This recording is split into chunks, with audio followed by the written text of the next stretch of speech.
Sukuna is absolutely one of the most hyped characters in Jujutsu Kaisen.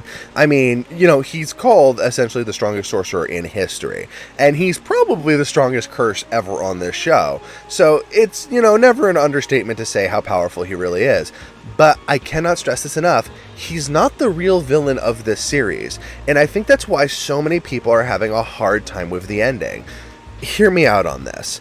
So, the basic principle is, usually with a lot of series, the villain, not necessarily the villain in the end of the series, because a lot of the older shonens did tend to change their villains out as they went forward, or adding new ones as they went. You look at Naruto, you look at Bleach, they didn't end with the same villains they started with, and that's fine.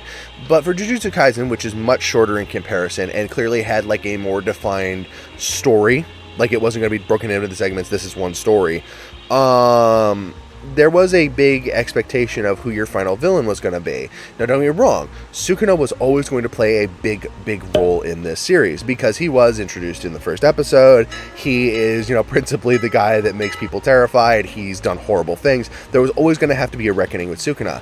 But having a reckoning with this profoundly evil character does not mean he's the villain of the series. As a matter of fact, Kenjaku is the villain of this series. He was the person that created Hidden Inventory because he assigned Toji to go kill Riko. He is the one that got Yuji to eat Sukuna's finger. He is the one that, has orchestrated the culling games. He orchestrated the Shibuya incident. He sealed Gojo in the box. He is the villain.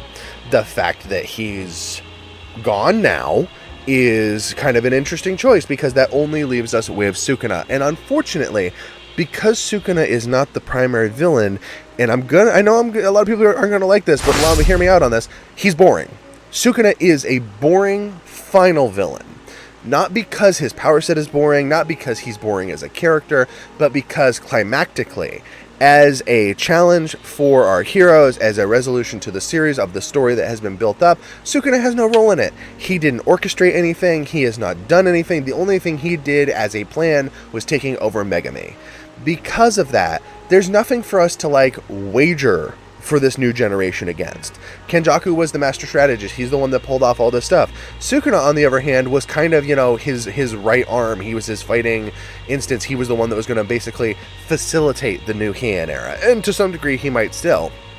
But that is not a primary villain. Think about some of the best villains that people love in anime. Think about, I was going to say Madara. I don't mean Madara, because Madara sucks as a villain. What I mean is Tobi, because a lot of people love how Tobi set up the Akatsuki. A lot of people love that payoff right up until you get into Madara's reincarnation, and then Kaguya.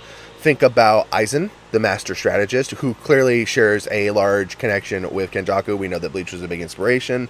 And then I think if anybody is an inspiration for Sukuna on that side, it's probably Meruem. And don't get me wrong, a lot of people love Meruem, and that's not invalid because Meruem's whole story is about being born a monster and becoming human.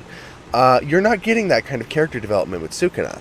That is why Sukuna is creating this massive, in my opinion, rift within the community as we're watching this fight drag on and on and on, because he has no character development. He's not that interesting a person. All he wants to do is fight. He wants to prove his sense of existence.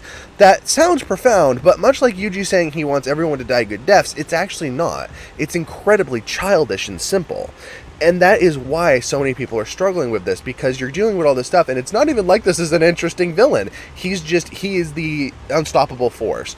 Cool in principle, but when it has to be taken into a narrative context, he's not that interesting. He has no final goal, he has no wants, he has no wishes, he has no desires. He's just a fighting machine. I'm not saying he's not capable of speech or anything. It's not like he doesn't have cool moments. He certainly does. Sukuna will go down as one of the coolest anime villains. But that doesn't make him one of the best, and that doesn't make him the final villain for this series. He is our final villain, don't get me wrong, because this entire series is now hinged on them being able to fight Riem and Sukuna.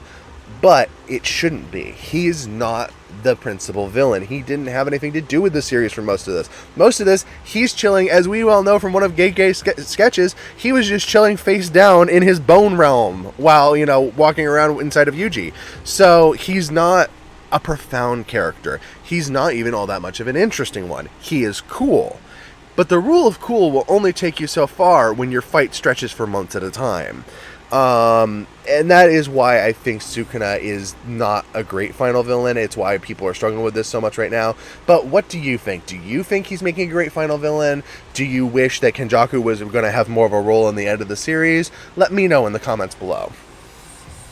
Also, for anyone who is a One Piece fan, I got a video coming up here about what the best devil fruit would be to give to Usopp, so go ahead and subscribe to the channel so you can see that when it comes out.